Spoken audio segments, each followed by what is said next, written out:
Because we have an administration and an authoritarian regime that intends to end participation in democracy from those they do not like, the most effective way to do so is to purge voters under a pretext. If you are not a believer in an inclusive democracy, this is a roadmap to how you build an ethno-fascist state.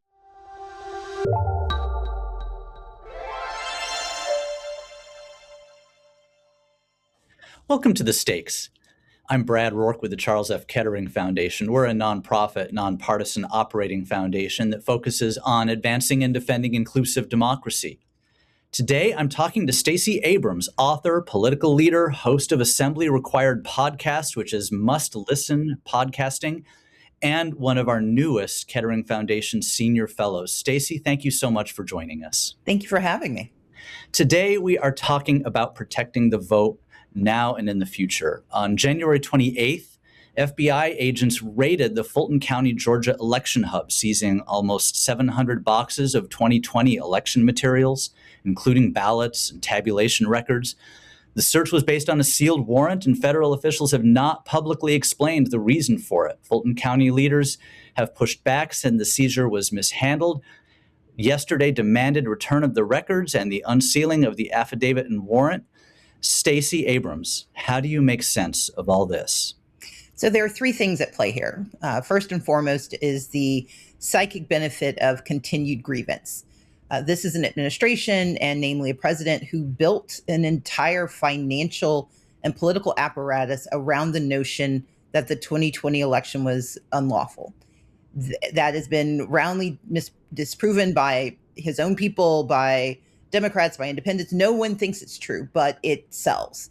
He made lots of money, and his party expanded its power based on that idea because it is a rallying cry. It is one of the conspiracies that's the most durable, and it helps an authoritarian regime led by this government hold power. So there's the psychic ability, having the ability to encourage psychologically their followers to think that here's something else to pay attention to.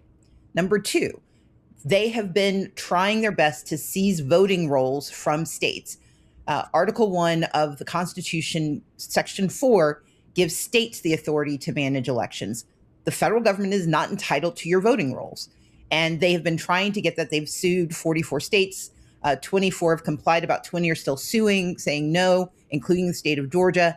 And so this gave them the ability to use a pretext to come in and seize the 2020 election information, but included in that information was the voting rolls for the largest county in the state of Georgia, Fulton County, and now they have the voting rolls from 2020. The third one is this connects to what's happening in Minnesota. This also gives them access to data to hunt for migrants. We saw that in Minnesota, Pam Bondi said to Tim Walz, if you'll just hand over your voting rolls and your SNAP benefit rolls, we won't keep killing your people. Well, in Georgia, getting access to this information, because of how big Fulton County is, Fulton County has one of the largest populations of immigrants. And so this also gives them the ability to go through those rolls, comb through that data, and start hunting for people in the state of Georgia. So that's absolutely one of the consequences of getting this up-to-date, unredacted, full data. What are the other consequences of the federal government having voting rolls across the nation in this election and future elections? The states control voting rolls because the idea is the more local your information, the more credible the information. And because we have an administration and an authoritarian regime that intends to end participation in democracy from those they do not like, the most effective way to do so is to purge voters under a pretext. Georgia was actually ground zero for testing this out with what was called exact match. And for years, Georgia unlawfully rejected or held up voter registration or purged voters based on false information because of mismatch between federal and state data. This would put that on steroids and apply it across the country. And so, number one, you get to purge voters, which means you get to remove voters that you do not want to have participate.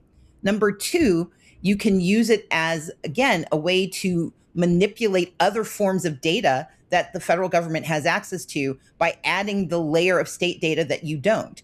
And by doing so, they can go after communities, they can go after people that they otherwise could not effectively target because voter rolls, especially in southern states and states that were covered under the Voting Rights Act, contain data about race, about religion. It has information that you normally would not have access to if all you're looking at is a social security record. So is it fair to say, in the same way that like Amazon and Walmart have this sort of this growing dossier about me and you and anyone who shops there, that everything we do sort of becomes this file that lets them know more and more and more about us, that this could be seen as one of the linchpins in the federal version of that kind of database? Absolutely. This is an administration, and again, I'm going to use the term authoritarian regime because it falls under the known rubric for how authoritarians gain and maintain power. And we talk about this in the 10 steps to authoritarianism in our 10 steps campaign. And one of those steps is that you have to break trust in government. But part of breaking trust in government is also using government to misapply its power. We live in a burgeoning surveillance state. The federal government has admitted that they gave access to Social Security data, to Medicaid data, to Treasury data, IRS data, that information has been given to third parties that should not be entitled. Well, if you can also give them voting records, they will know, when did you vote? How often did you vote? How did you vote? Georgia does not register by party, and a number of states don't. But now they can build a better profile of not just your politics, but your needs. And if you do not like the people who live in your country, if you are not a believer in an inclusive democracy, this is a roadmap to how you build an ethno-fascist state, because you will now know who to go after. You don't have to go after your friends. You only go after your enemies because you have a more detailed roadmap of where they are and what you can do to them. You've spent really your entire career protecting elections, protecting the right to vote, and protecting the electoral system and its integrity. And I want to pull the lens back a little bit. There's another population that's involved here that I've heard a lot of people be concerned about. I'm certainly concerned, and that's election workers. Yeah. Who are many of them are volunteers. They're just ordinary folks who step forward to help us like pull off this election. That's one of the most amazing things that happens on the globe of all the democracies, that we're able to do it in this amazing, diverse, and massive nation that we're in. What does a move like this do to the safety, the morale, the integrity of the folks who actually work for our elections? We know that the attacks on election workers after the 2020 election led to death threats. In fact, there were 2 election workers in Georgia who they filed lawsuit against Rudy Giuliani, and they won because he so imperiled their lives and their ability to take care of themselves and their families. We know that in Michigan, election workers were threatened and had to go into hiding. We know across this country that when election workers are put in the crosshairs, when they are treated as the enemy, there is a segment of the population that believes that rhetoric, believes that propaganda. And as you pointed out, the United States has built a democracy and a democratic process that relies not only on election workers who are paid, but also volunteers.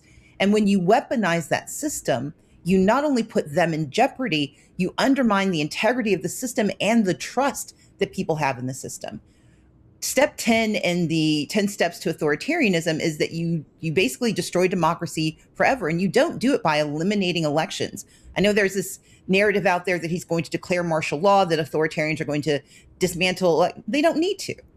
All you need to do is break the apparatus of democracy. Make certain that election workers won't show up. Make sure they won't take the jobs so that you can then fill those jobs with those who do not believe in democracy, but actually believe in authoritarianism. But at the same time, you terrify the people who would show up to cast their ballots because they no longer see someone they recognize who's a neighbor. They see someone who is hostile to their presence and could be part of putting them and their families in harm's way. And most people will sacrifice that opportunity to cast a ballot to protect their families. And that's another means through which authoritarianism deepens its claws in our democracy. And and as you said, that makes me think of just a couple days ago, Steve Bannon was saying that absolutely, we're going to deploy ICE to voting to voting booths. I think, as you point out, even the threat of that is enough to undermine and create catastrophes, electoral catastrophes that doesn't have to be as dramatic as calling off an election or invoking martial law. I mean, part of what that means for some folks, they're like, well, it's okay if ICE is there as long as you're legal. Well, let's think about it. The Supreme Court has said that ICE can use as a pretext your race, the language that you speak, or if you have an accent. And because they no longer use judicial warrants as the predicate for engagement, they violate the Fourth Amendment with impunity, which means you're not protected simply because you're a citizen facing ICE.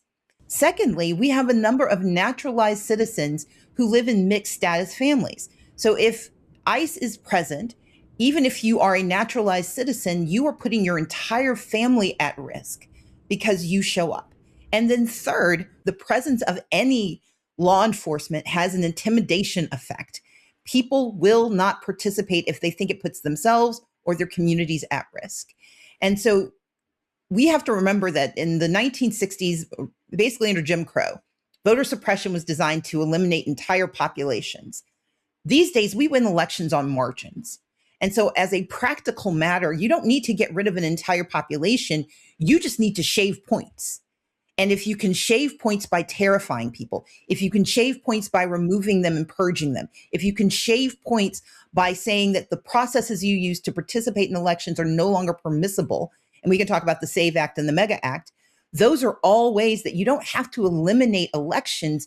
You just eliminate access, trust, and the effectiveness of voting. The stakes are so very high. What are you watching as next developments? What would give you pause? What would give you hope? Pause, we should think about the fact that they have reintroduced the SAVE Act, which is ostensibly designed to require that everyone have proof of citizenship, which sounds benign. But in the United States, proof of citizenship usually requires either a passport or it requires an original birth certificate. Half of Americans do not have a passport. And most Americans, especially young Americans and Americans of color, especially those born during Jim Crow, do not have access to an original birth certificate. Up to 21 million Americans could be denied the right to vote, even if they're already registered.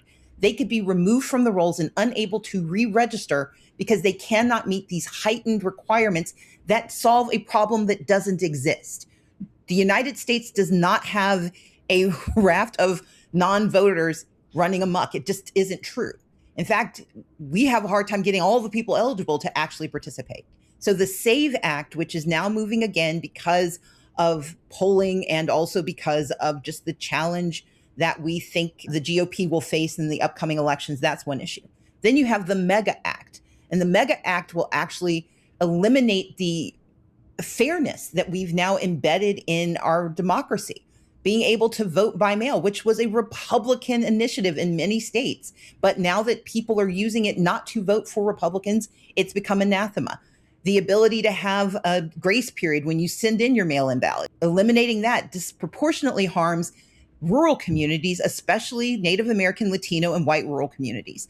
If you're a married woman, the SAVE Act for women is devastating because the last names do not often match the paperwork.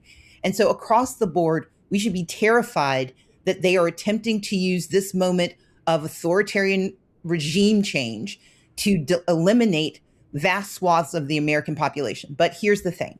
Narrow margins in the House. They've got a 1-vote margin right now, which should make it very difficult for the new SAVE Act and for the MEGA Act to pass. On the Senate side, it has very strong support from Republicans, but they have a high threshold to cross. So they'd have to eliminate the filibuster to pass these laws. And so what gives me hope is that there are still some people who believe, even if they like what they're getting from this authoritarian regime, they don't want to destroy democracy forever. And so we have to hope that those of good conscience and good intent will do the right thing. Stacey Abrams, leader in the fight for inclusive democracy and voting rights, host of Assembly Required podcast. Hope everyone will listen. Thank you so much for joining us. Thank you for having me, Brad. I appreciate it.